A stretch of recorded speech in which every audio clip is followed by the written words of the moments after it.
Hello! Magandang umaga, tanghali, hapon, or gabi po sa inyong lahat. Gemini, Sun Rising and Venus Placements, mga madam and sir, kamusta po kayong lahat? I hope na nasa mabuti po kayong kalagayan. So in today's video, alamin natin kung ano ang mga qualities, mga ugali ninyo na nagustuhan ng mga kapitbahay mo, kapamilya mo, asawa mo, partner mo, or kung sino man mga yan, katrabaho mo, ayan, kaibigan mo, kapitbahay mo, and ano naman yung mga ugali or qualities na ayaw nila sa'yo or hindi nila nagustuhan. Okay, by the way guys, bago ako magsisimula, gusto ko lang i-announce na next week, probably around Wednesday or Thursday, or maybe earlier than that, Tuesday, darating na yung mga evil eye bracelets and other items. Okay, yung evil eye, protection sa mga inggit, mga bad intentions ng yung mga frenemies. Ano yung mga frenemies? Kaya sila yung mga kaibigan natin na kunwari kaibigan pero hindi pala. Okay? Hindi yan mawawala. May mga kaibigan talaga tayong mga inggitera. Okay? Because sabi nga nila, diba, sa motto na your best friend is your best enemy. But anyways, yeah, mga kapitbahay na inggit, mga ka-work natin, ayan, you need evil eye bracelet. 700 pesos each. May kasamang ritual as always. Okay? And available next week. So may gusto, pa-message ako. Okay? Doon sa Facebook page, Angel Francia PH Tarot. Okay? Alright. Hanapin ninyo. And by the way guys, starting next month, September 2023, probably around middle of September or last week, mamimigay po ako ng free items dito sa mga members. Kaya kung hindi ka pa member, magpa-member ka na. Okay, may chance kang makakuha ng mga items worth 700 pataas. Okay, for 79 pesos a month. Okay, magpa-member kaya dito. Just click join na makikita nyo sa baba. Okay? Ayan, so, Spirit Guides and Angels, ano ang mga qualities na nagustuhan nila about kay Gemini at ano naman yung mga hindi. Okay? Kuha tayo ng 4 dito. Ooh, you have creative. You have alchemic. Psychic. And untamable. Talaga naman. Okay, what else? Okay, what else for our Gemini? Gemini, Sun, Rising, and Venus placements. Okay, you have the Ace of Pentacles. Ooh, 3 of Swords. Ace of Wands. Page of Wands. Okay. Okay, Gemini. Unahin natin yung mga nagustuhan nila about sa'yo. Okay, you have number 4. Check ko lang tong 4 ha. Wait lang. Ano tong number 4? Okay. Wait lang. Okay. Idea na. Mamaya. Alam mo mga nagustuhan nila sa'yo? You're very creative, Gemini. Napaka-creative mo na person. Okay, when we say creative, okay, napaka magaling ka sa larangan ng arts. Okay, and you're very spontaneous. Okay, you're a very mindful person. Yan ang gustong-gusto nila sa'yo. Okay, you're very mindful, thoughtful, ayan, very creative person, artistic kumbaga. Now, you have alchemic. Parang napaka-misteryoso mo na tao. When we say alchemic, para kang psychic. Hindi naman psychic, because we have also the psychic. Yun nga, napaka-seryoso, misteryoso mo na tao. Okay? Some of you are psychic.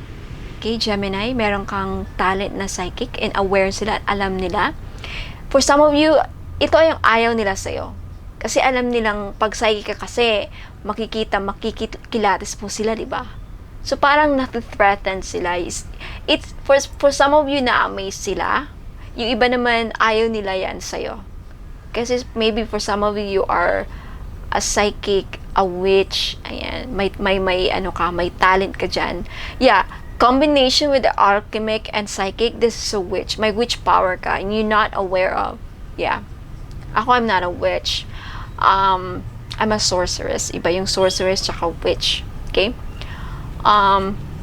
So maybe ikaw, Gemini, iba sa inyo may talent, may skill, or may gift. Gift ang tawag dyan eh. May gift ka. Okay?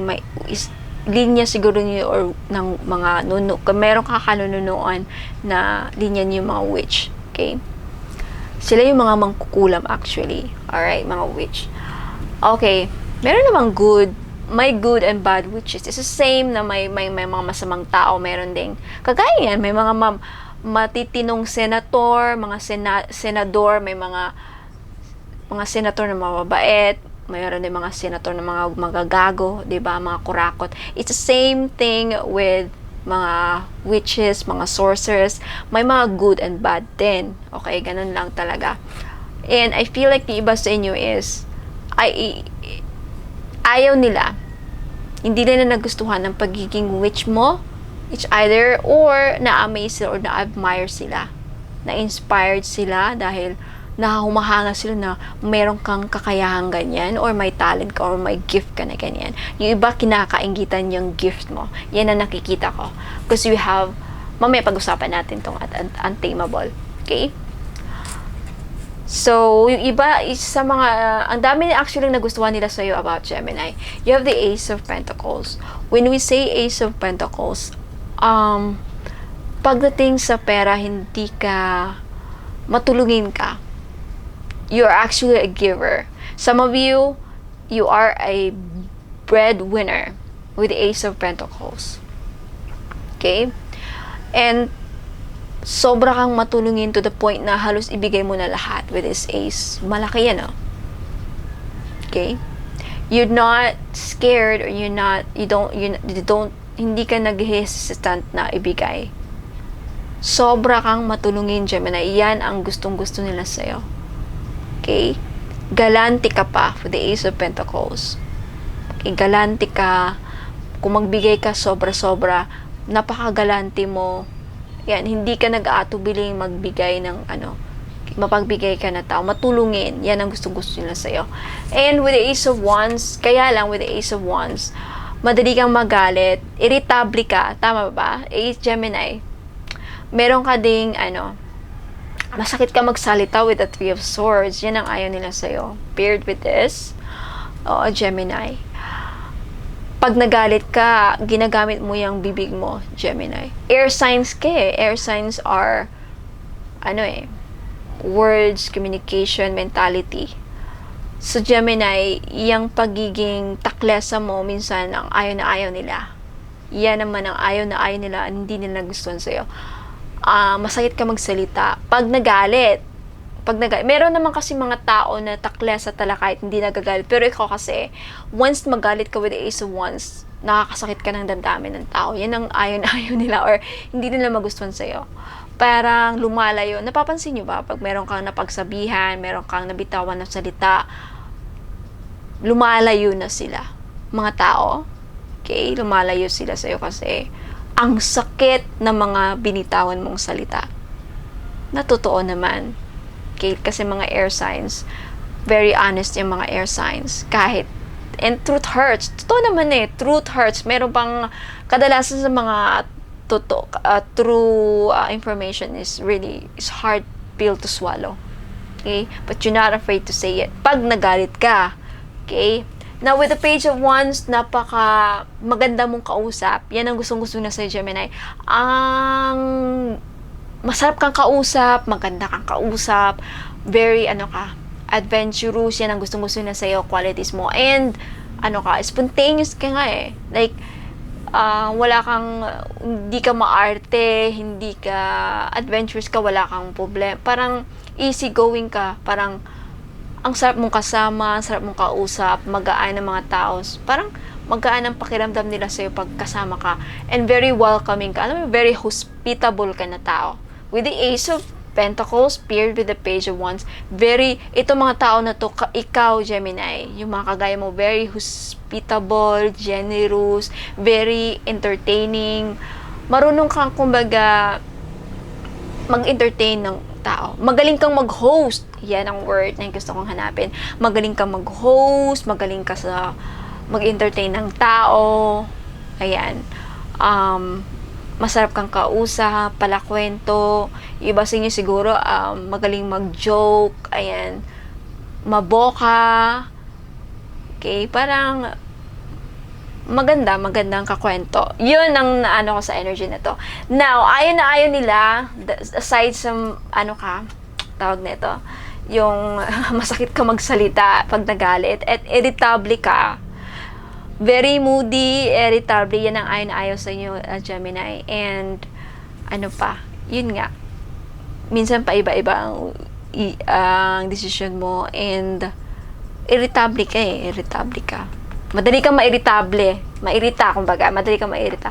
Now, with this untamable, ang ayon na ayon nila sa'yo, Gemini, is, hindi ka madaling, yung iba sa inyo parang, hard to please. Alam mo yun? You're so hard to please, and, the bad side is, may mga ayaw sa'yo, yung ayaw nila sa'yo is, selfish ka, may pagka-selfish ka. Tingnan ko, basahin ko nga ito dito. Untamable, number 4. Yeah, very impulsive ka. Very impulsive ka, Gemini. Sabi dito, very impulsive. Na minsan, ayaw nila. Kasi, pag gusto mo gawin na to, tapos maiba yung isip mo eh. Kasi very impulsive ka eh. Gusto mo, pag mayroon kang bibilingin, bibilhin mo na, pagdating doon, hindi mo na matutuloy kasi, alam mo yun, very impulsive. Lagi ka nagpadalos-dalos sa mga decision mo. Yan ang ayaw na ayaw nila sa'yo. Hindi mo iniisip muna, talagang hindi mo pinag-iisipan ng mga, kadalasan sa mga decision mo, hindi mo pinag-iisipan. Parang ora-orada, like, ngayon kung anong maisip mong gagawin mo. Na wala sa plano. Yan ang ayaw nila sa'yo. Okay, ano pa dito? Harsh ka magsalita. Tama. Harsh ka magsalita. Aggressive ka. And, minsan hindi ka maawain. Bakit? Sabi dito, napaka-competitive mo, selfish, madali kang magalit, and stubborn ka din. And sometimes, yun nga, untamable, kasi once may mga arguments, maaway-away, parang ayaw mong magpakumbaba. Ayaw mo nagpapatalo. Yan ang ayaw na sa'yo. Parang hindi ka napaka-inconsiderate.